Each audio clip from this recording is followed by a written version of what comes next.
Keeping our kids safe is always our top priority. Unfortunately, scammers know how to use that fear to manipulate and coerce us, including for so-called kidnapping scams. They happen all across the world, even right here in Boise. Boise police say people will call in a panic only to find out the situation they're in is a scam. Boise Police Detective Brad Thorne joins us now to explain what we should watch out for. Detective, thanks for joining us. Appreciate it. Yeah. Scary sounding scam. How does it work, and what makes people think their child or loved one has been kidnapped?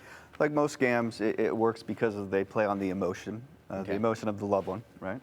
Yeah. If a parent gets called and it's a screaming child or a child that's supposed to be in school and they yell, "Mom, Mom, Mom." Oh, geez. That elicits that fear response.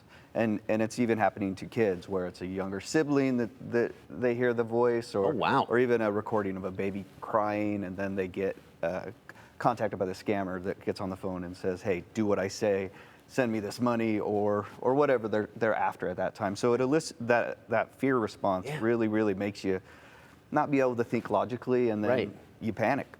Yeah, understandable. That would be very scary. What do you know about these scammers? Are these folks ever caught?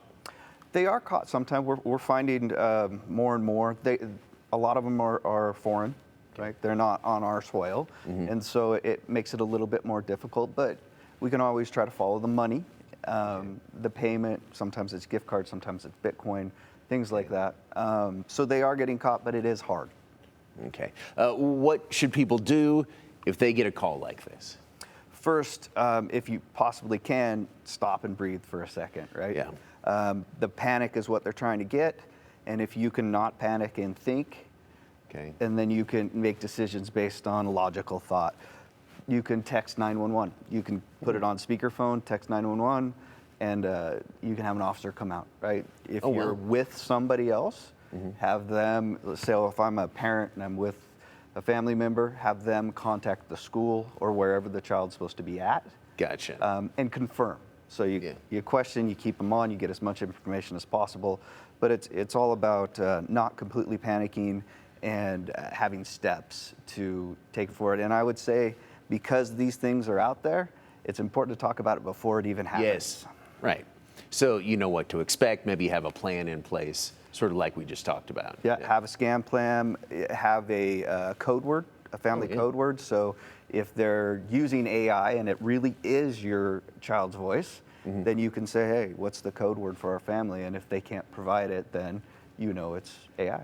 Well, now you mentioned AI there, and you talked about maybe hearing your own kid's voice or your own kid screaming. I guess they're using artificial intelligence to do that? Yeah, artificial intelligence is coming in scams. So if your child is on TikTok or their voice is out there, they can take that and make it sound, it will be your child's voice.